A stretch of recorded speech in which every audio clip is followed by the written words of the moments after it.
Today, we're talking about clarity around the Chicago Bulls. We're going to be talking about some adjustments that Billy Donovan will need to make. We're also going to be talking about some players and what we need to see from them down the stretch of the season in order to help the Bulls come up with a better plan moving forward. And so this is your host, Rico Greenhowe, and you have found yourself on another episode of Bulls Digest. And so today, we are looking at how the Chicago Bulls can get some clarity as they get ready to finish out this season. And so some of this has to do with Billy Donovan and making some adjustments around some players. And then the other half of this is that some players, we're going to need to see some certain things here in order to find out just how to really build this roster moving forward. So before we go ahead and jump into that, wanted to let you know that 69.1% of you that watch are not subscribed to the channel. So make sure that you go ahead and you slam dunk on that subscribe button, as it means a lot to us here at Bulls Digest. We try to reach our end of the season subscriber goal. And so with that being said, let's go ahead and start around the first player that I think certainly, we are going to need to get some more clarity around, and that is going to be Buzelis. I think that Buzelis is absolutely the first player that we need to see some more clarity with, because look, he is our rookie. He is certainly going to be a huge part of the future with this team. And look, as we talked about in yesterday's video, there are players that have either played in this league or players that are playing now that continue to really rave about Buzelis. And so we just talked about what Kevin Durant had to say about Buzelis and talking about the excitement of what he can do at this height, and just really, the potential with him, and talking about that he gets better as you put him on the court, as you give him some experience as a starter. He did really give us some insight as to Billy Donovan encouraging him to be a bit more aggressive on the offensive end, which is something that we definitely love to hear. And so, look, with Buzelis, I just think that we're seeing a lot more from him as games go along. We're seeing that, maybe he can be featured in different ways. I think that, there is that potential that maybe he can switch between the four and the three and the four. And I also think, too, that he's showing you that, man, he can handle the basketball as well. And so, look, I think that there's so much potential with Buzelis, and I think that the more that Billy Donovan does play him, the more that he gives him chances out there.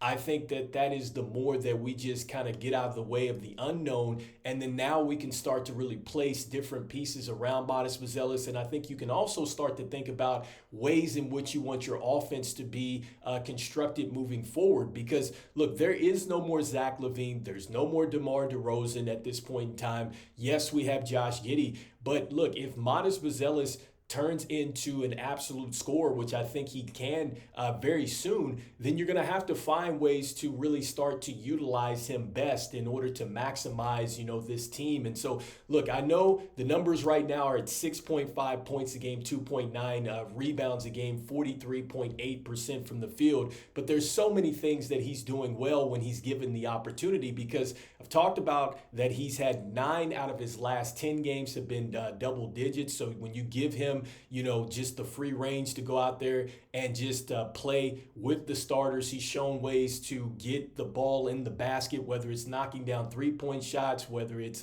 getting out in transition. He's showing us some nice handles and layups and stuff like that. Like, he's showing you so much there.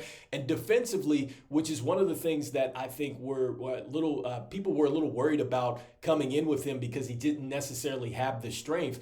But you're seeing that, look, he might actually be a rim protector. And I wasn't sure that was necessarily going to be maybe a calling card of Buzelis, but I think that that's something that is here to stay, that he's going to be a rim protector. And I've always said this, that he's going to become a better defender there. And so I think that as he becomes a better defender, that certainly is going to change the way that you really shape the roster. And he leads us in dunks, right? And so that goes into what Josh Giddey likes to do, the fact that he is an ultimate table setter. And you know that Josh Giddey is going to want to get it out into transition. We have Lonzo Ball as well. And so that seems like it works. And so the more that you get Buzelis out there, I think the more answers you have as far as just trying to figure out what you want to do with the roster. And again, when you have players like Paul George, you have Carmelo Anthony raving about him. Look, you've got to go out there and you got to give him some minutes. And so next up, the next player that I want to talk about here as far as the Chicago Bulls, and I just think as far as getting a little bit more clarity, is going to be around Jalen Smith. And so I know that Jalen Smith is currently out right now due to the concussion, but I think that Jalen Smith is going to be an important piece for the Chicago Bulls. And I know he's only averaging 8.4 points a game, 5.4 rebounds a game, 0.7 blocks, but he's shooting 47.5% from the field, and he's shooting 35.2 from three. And he's shown us that, look, he can knock down the three ball. He's shown us that he can run the floor in transition. Josh Giddey's been able to find him as well. He doesn't necessarily show that he has a turnaround game or anything like that, but he does a lot of different things on the court that suggest that, look, he could be maybe a solid starter. And we know that Vooch is probably not going to be a part of your future plans. And so in looking at his numbers, I only saw that he's gone over 20 plus minutes twice throughout the season. I think that traditionally, he hasn't gotten past that numbers. There was a game where he's gone 23 and another one where he's gone 29. And I just think that when you look at Lonzo and you look at the way that they've been able to stagger his minutes out there and to where he's getting close to starter minutes, I think you have to do the same thing with Jalen Smith. I'm not saying that you bench Vooch, but I do think that Jalen Smith has got to start to play more with the starting lineup, because it's not just about this year. It's about moving forward. And if you feel like you're going to move forward with Josh Giddey, which I would, go ahead and bet on the fact that they are, then this means you need to get him out there with the projected starters as much as possible. And even if the Chicago Bulls are going to add some more front court help, which we know that they need to, you need to give Jalen Smith that opportunity, because he's probably going to be the one that can probably help that player come along before that player is ready to start. And so I think that is why I feel like he is very important to getting some clarity for this team. And both of these players are in the front court. And so next up, talking about the front court, Julian Phillips, right? And so Julian Phillips, we are seeing that if you give him the opportunity out there to play, he's actually playing pretty well. I love what he's on here the last couple games.